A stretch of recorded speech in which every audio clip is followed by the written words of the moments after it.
নদী নৌকার concept vector অধ্যায়ের জন্য খুবই ইম্পর্টেন্ট এবং এই ইম্পর্টেন্ট টপিকের উপর বেস করে আমরা বুয়েট 22-23 সেশনে আসা একটা এমসিকিউ সলভ করব এবং এই এমসিকিউ সলভের মাধ্যমে আমরা খুঁটিনাটি কিছু বেসিক জিনিসও আমরা এখান থেকে শিখে ফেলবো।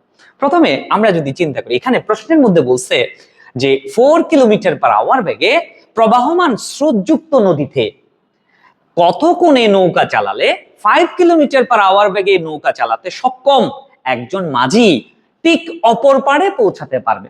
মনে করে নিচ্ছি আমার এখান থেকে এই বরাবর এটা একটা নদী, এই নদীতে স্রোতের বেগ, প্রশ্নে বলা আছে স্রোতের বেগ হচ্ছে আমার, ধরে নিচ্ছি স্রোতের বেগটা আমার ইউ, এই ইউ এর মান হচ্ছে 4 কিলোমিটার পার আওয়ার এবং আমাকে বলছে 5 কিলোমিটার পার আওয়ার বেগে নৌকা চালিয়ে মাঝিকে ঠিক অপর পাড়ে নৌকাটাকে নিয়ে যেতে হবে, ঠিক অপর পাড়ে নিয়ে যেতে হবে। তার মানে হচ্ছে ঠিক অপর পাড়ে যদি নিয়ে যেতে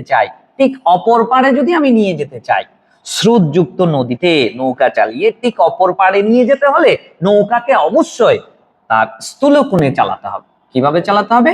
স্থূল কোণে চালাতে হবে। তার মানে হচ্ছে এখান থেকে এই বরাবর, তার মানে 90 ডিগ্রির চেয়ে বড় কোণে নৌকা চালাতে হবে। তার মানে এই যে কোণটা আছে এই কোণটাকে আমরা বললাম কি আলফা। এই আলফার মানটা 90 ডিগ্রির চেয়ে বড় করে রেখে নৌকাটা চালাতে হবে, যেটা হচ্ছে ভি বেগে নৌকা চালিয়ে যেতে হবে। এই ভি এর মানটাও কিন্তু আমাকে প্রশ্ন বলে দিয়েছে 5 কিলোমিটার পার আওয়ার। এবং আমি যদি নৌকা এদিকে চালাই স্রোত আমাকে এদিকে নিয়ে যাবে, আবার যদি এদিকে চালাই স্রোত আমাকে এদিকে নিয়ে যাবে। তার মানে এই বিষয়টাকে আমরা যদি এভাবে চিন্তা করি, আমি যদি এখান থেকে এই বরাবর নৌকা চালাই স্রোত আমাকে এখানে নিয়ে যাবে, আমার এই বরাবর নৌকা চালালে স্রোত আমাকে এখানে নিয়ে যাবে। তার মানে এই বিন্দু মিলে লব্ধি বেগটা আমার এখান থেকে এই বরাবর আমি পাবো। সো আবার আমার এখান থেকে এই বরাবর লব্ধি বেগটা হচ্ছে ডাব্লিউ এবং লব্ধির দিক হচ্ছে আমার এখানে থিটা। এই থিটার মানটা সরাসরি দেখা যাচ্ছে কত, 90 ডিগ্রি। লব্ধির মানটা হচ্ছে আমার এখান থেকে এই বরাবর। তার মানে এই ডাব্লিউ যেটা আছে সেটা হচ্ছে নৌকা এবং স্রোতের লব্ধি বেগ। সো আমি যদি লম্বাংশ সূত্রের কনসেপ্ট ইউজ করি, সেই ক্ষেত্রে এক্স অ্যাক্সিস বরাবর আমি উপাংশ যদি আমি চিন্তা করি, সেই ক্ষেত্রে ডাব্লিউ cos 90 ডিগ্রি আমি এক্স অ্যাক্সিস বরাবর কাজ করা শুরু করলাম। আচ্ছা, এখন ডাব্লিউ এক্স অক্ষের সাথে 90 ডিগ্রি কোণ উৎপন্ন করছে, তার মানে হচ্ছে ডাব্লিউ cos 90 ডিগ্রি, যে ডাব্লিউটা হচ্ছে ইউ এবং বি এর লব্ধি। সো এখন আমি লিখতে পারবো ইউ cos 0 ডিগ্রি। ইউটা এক্স অক্ষের সাথে 0 ডিগ্রি কোণ উৎপন্ন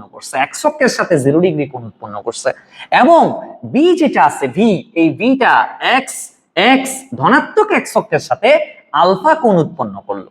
সেই ক্ষেত্রে আমি লিখতে পারবো প্লাস বি cos আলফা। এই জিনিসটাকে আবার বলছি, ডাব্লিউ cos 90 ডিগ্রি, ইউ এক্স অক্ষের সাথেই আছে, এক্স অক্ষের দিকে আছে, so u cos 0 degree plus b x অক্ষের সাথে যে কোণ উৎপন্ন করে আলফা, তার cos আলফা, বি cos আলফা। মানে এক্স অ্যাক্সিস বরাবর ডাব্লিউ cos এক্স অক্ষের সাথে উৎপন্ন কোণ, ইউ cos এক্স অক্ষের সাথে উৎপন্ন কোণ প্লাস বি cos এক্স অক্ষের সাথে উৎপন্ন কোণ নিলাম।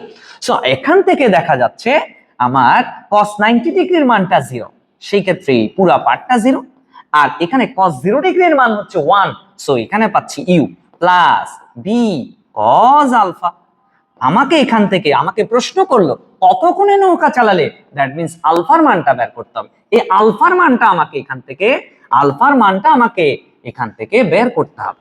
সো আমি যদি বি cos আলফা ইকুয়াল লিখতে চাই মাইনাস ইউ, সো এখানে cos আলফা ইকুয়াল আমরা লিখবো মাইনাস ইউ বাই বি। হ্যাঁ, এখান থেকে আলফা ইকুয়াল আমি পেয়ে যাচ্ছি cos inverse 1 minus u by b. এখান থেকে এই যে এতটুকু আসার পর এখানে যে কনসেপ্টটা আসছে এটা দিয়ে আমি এমসিকিউ করে ফেলতে পারতাম, বাট এটা আমি পুরাটা তোমাকে বেসিকটা বুঝাই করলাম যে শুধুমাত্র এখানে মান বসালে, ইউ এবং বি এর মান বসালেই তুমি আলফা পেয়ে যাবে। তারপরেও আমি বিষয়টাকে পুরোটাকে ভেঙে দেখালাম। সো এখন আলফার মান বের করার জন্য আমার প্রশ্নের মধ্যে cos inverse 1 minus u by b এটা আমরা করব। সেই ক্ষেত্রে দেখা যাচ্ছে এখানে cos ইনভার্স 1 মাইনাস ইউ এর মান যেটা আছে ইউ কত 4 আর এখানে ভি কত 5। ফাইনালি ক্যালকুলেট করলে ক্যালকুলেটরে দিলে আমার আনসারটা এখান থেকে আমি পেয়ে যাব। এটাই আমার আনসার। আজকের ক্লাসে এতটুকুই ছিল। ধন্যবাদ সবাইকে। আসসালামু আলাইকুম।